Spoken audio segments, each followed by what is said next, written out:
தமிழ்நாட்டுல கூட்டணி ஒண்ணு பேச ஆரம்பிச்சாலே டெல்லி உள்ள வந்துருதுன்னு செங்கோட்டையன் சொல்றாரு சார். பலமுறை டெல்லிக்கு வந்தவர் அவரு. நாங்க கூட்டணி பேசிக்கிட்டு இருக்கோம், டெல்லியில இருந்து வந்து ஸ்பாயில் பண்ணிடுறாங்க அப்படின்னு பேசுறாரு. அண்ணன் செங்கோட்டையன் எனக்கு 30 வருஷத்துக்கு மேலாக தெரியும். நான் ஏற்கனவே சொல்லியிருக்கேன்,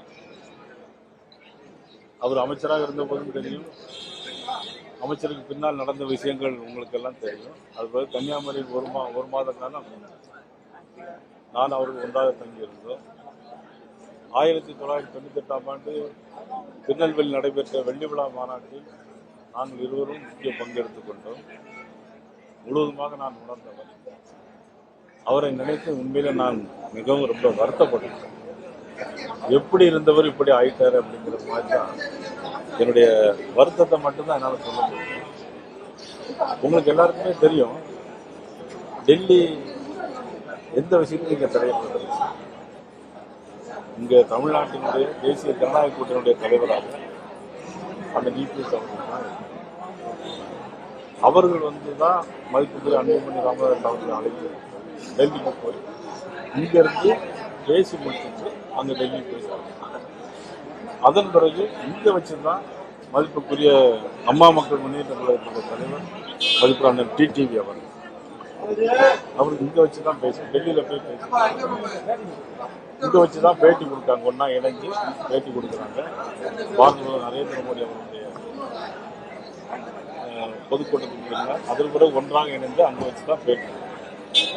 ஆக அண்ணன் செங்கோட்டையன் அவர்கள் எந்த விதத்தில் அவர் சொல்வது சரி என்பது எனக்கு தெரியும்.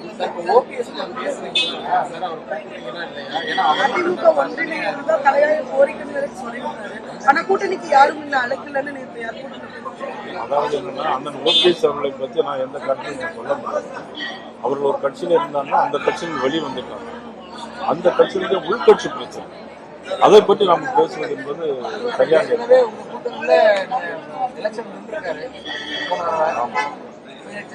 இல்ல. அவருக்கு கூட்டணி இருந்த உண்மை.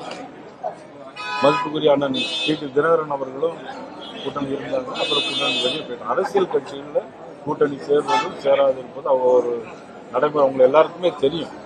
இப்போ அதில் பார்த்தீங்கன்னா அண்ணன் ஓபிஎஸோடு இருந்து இருந்தாங்க.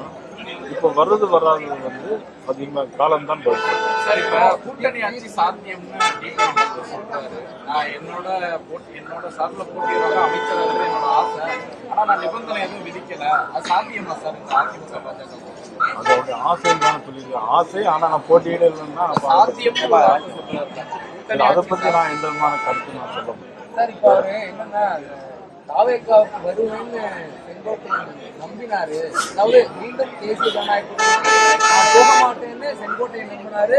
இன்னும் திமுகவுக்கு போன வைத்தியர் இன்னும் உள்ளிட்டவங்க எல்லாம் நம்பினாங்க. ஆனா அது நடக்கல அப்படின்னு சொன்னாரு. அவங்க நம்பிக்கை எங்க மாறுச்சு? அவங்க எல்லாம் நம்பினாங்க இல்ல. ஏன்னா அவருடைய தனிப்பட்ட நம்பிக்கையை நான் கருத்து சொல்றதோ அதை முரண்பாடாக சொல்றதோ அது சரியாக. அது ஒவ்வொருத்தருடைய நம்பிக்கை. இப்போ நான் உங்களுக்கு என்ன சொல்றேன் அப்படின்னா, நீங்க எல்லாரும் பத்திரிகையில் திருப்பி கேட்டுட்டே இருந்தீங்க, உங்க கட்சியில ஒருத்தரா வெளியே போயிட்டு இருக்காங்களே கேட்டுட்டே இருக்காங்க. ஆனா இப்போ ஒவ்வொருத்தரா வந்துகிட்டே இருக்காங்க. நான் ஏற்கனவே 5 மாசத்துக்கு பிறகு உங்களுக்கு நல்ல செய்தி வரும் அப்படின்னு. அதனால நீங்க எல்லாரும் வந்துகிட்டே இருக்காங்க, இனிமேலும் வருவாங்க. வரும்போது நான் உங்களுக்கு தெளிவான பதில். தொடர் தோல்விகளை சந்தித்தவர்களை தான் திரும்பி சேர்த்துக்கிட்டு ஒரு ஒட்டு போட்ட கூட்டணி முதல்வர்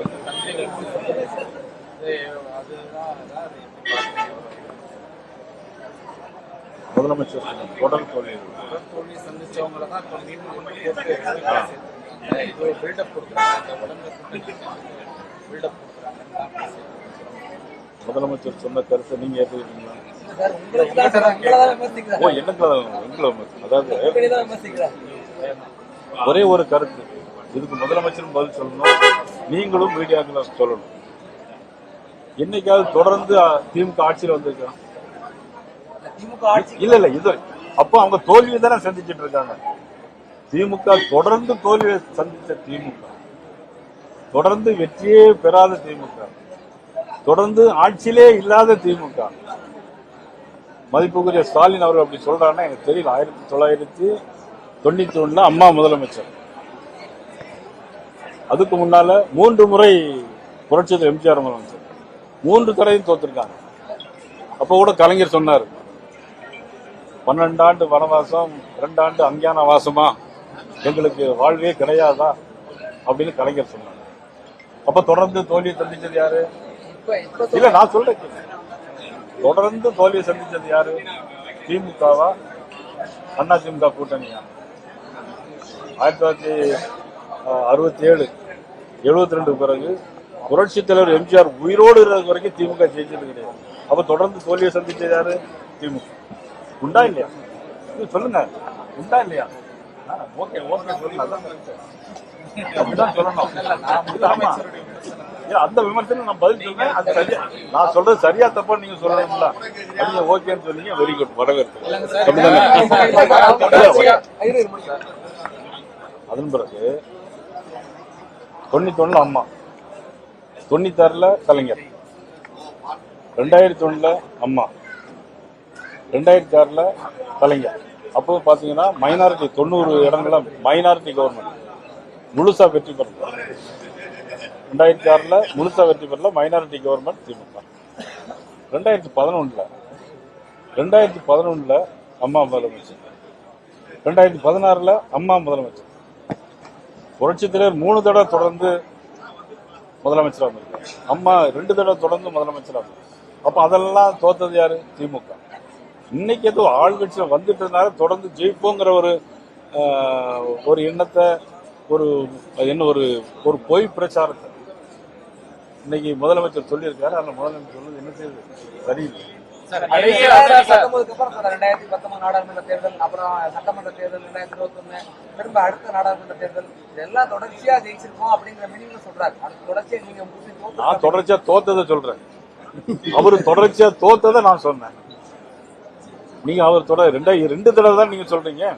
2019 2021 நான் எத்தனை தடவை? 17 தடவை அவங்க தோத்துருக்காங்க. அதான் நான் சொன்னேன். இபிஎஸ் வந்து இடையில உங்களை விட்டு விலகினாலும் ஓபிஎஸ் வந்து தொடர்ந்து உங்களுடைய கூட இருந்தவர். அவரை வந்து பாஜக கண்டுக்கல, இது பண்ணல, அவங்க வச்சுட்டாங்க அப்படின்னா அவர் கூட இருக்கிறவங்க சில பேர் பேசுறாங்க. சார், கூட இருக்கிறவங்க நிறைய பேர் கருத்து சொல்லத்தான் செய்வாங்க. அதாவது அரசியல் வந்து தலைவர்கள் எடுக்கக்கூடிய முடிவு தானே தவிர தொண்டர்கள் எடுக்கிற முடிவு அப்படிங்கிறது, தலைவர்கள் சில முடிவுகள் எடுப்பாங்க, தொண்டர்கள் அவமதிச்சு போவாங்க. நீங்க ஏன் முடிவு எடுக்க முடியாம நான் நல்ல முடிவு தான் எடுத்துருக்கேன். ஓபிஎஸ் அழைக்கலை, அதிகாரப்பூர்வமா வாங்கன்னு தினகரன் சொல்றாரு, அவர் வரணும்னு சொல்றாரு. நீங்கெல்லாம் அந்த கூட்டணிக்கு தலைமையான நீங்கெல்லாம் ஏன் நான் வந்து இன்னைக்கு நேற்று சொல்றேன், ஆரம்பத்தில் எல்லாரும் ஒண்ணு சேரணும், ஆரம்பத்தில் எல்லாருக்கும் போது எல்லாரும் கிட்டத்தட்ட வந்துட்டாங்க சார். அப்படி இல்லை, இன்னும் நிறைய பேர் வர வேண்டியது.